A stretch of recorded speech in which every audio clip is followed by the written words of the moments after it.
Welcome to Shaman Man. Today we're going to talk about creating a place of peace, which is really important if you're energy sensitive, to have a place to kind of let your energy out, especially, I think probably most importantly, if you work outside of your home and you're around people a lot.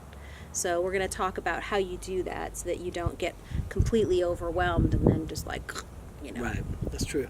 So it's not really about quantity of space or really about the size, right? It's really about just having kind of your corner where there's not a lot of traffic, meaning people aren't going into that space and then coming back out of that space, where you might be able to leave something and nobody else see it, or it definitely doesn't move because somebody else touched it. But it's really about creating that kind of space. So it could be as simple as a corner of a room, a closet, the garage to, if you have an extra bedroom or whatever. That's right? At home. You don't want to be putting your stuff in a closet at work because people will think you're insane. That is true. You don't want to be go sit in a closet by yourself. That's true. At work, you probably would have to step outside the building, maybe sit on a curb or go find a tree somewhere and just kind of lean your head against the tree and just put your feet on the ground. If you could take your shoes off and put your feet actually in the dirt or on the grass, even better. You have to gauge your work environment and where you are. Or if you're in a city, even just going to a place where you know there won't be a lot of people, or going to a park at the end of the day, when work is done, just to give yourself that time to let go before you head home and get into the thick of it with family or bills or whatever else you're doing. It's really important that you release that energy, because you will feel it swirling you as you leave work, and it's really important to be able to let that go before you get home, because that adds another dynamic. Or if you're at home, a safe way to do that so that you don't, have that kind of stimulus, then you kind of convert it back out and aren't the nicest person to be around, right? I think there's something though you said that I thought was pretty cool though, because it's kind of like two things. It's kind of like having your space, and where you feel like this is kind of like your safety spot, but it's also what you said, a place about releasing. So those might be two different places. They could be the same place, but you might have a really cool house where you have your own room or your own kind of corner where you have like your little own altar, your own little space, spiritual space that you have that you can kind of unwind, but then you go out into your backyard and walk around barefoot and kind of release. So I think there's might be two issues, right? You're saying there's home and there's work. Yeah. At home, what David's saying is really important, especially if your gifts are really strong, if you're feeling a lot.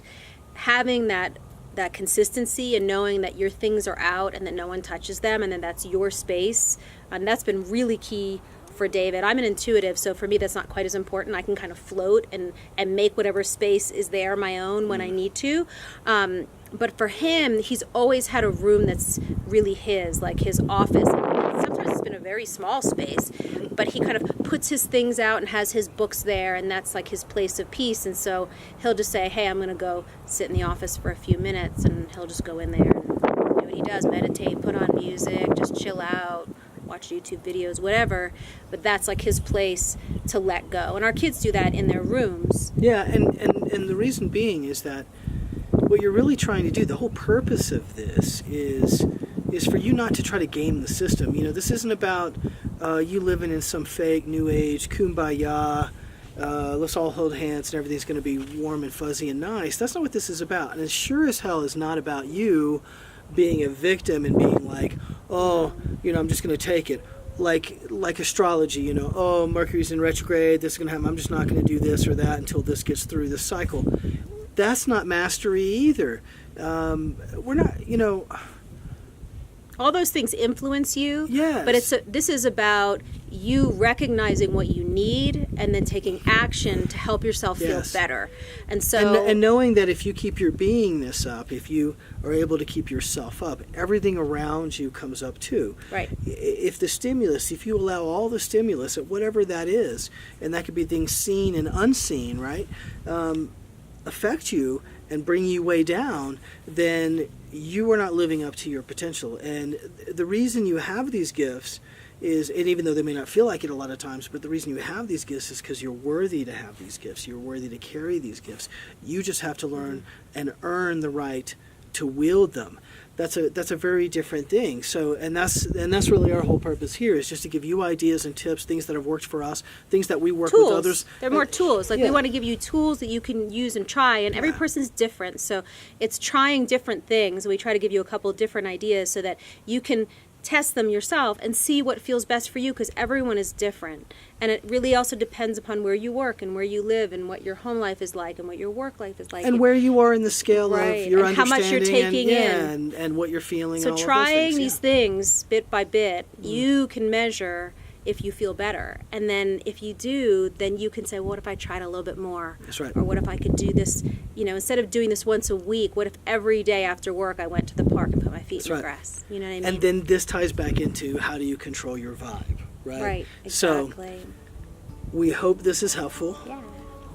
and we wish you many blessings, and be well until next time. And don't forget to subscribe if you like our videos. We'd love for you to watch more.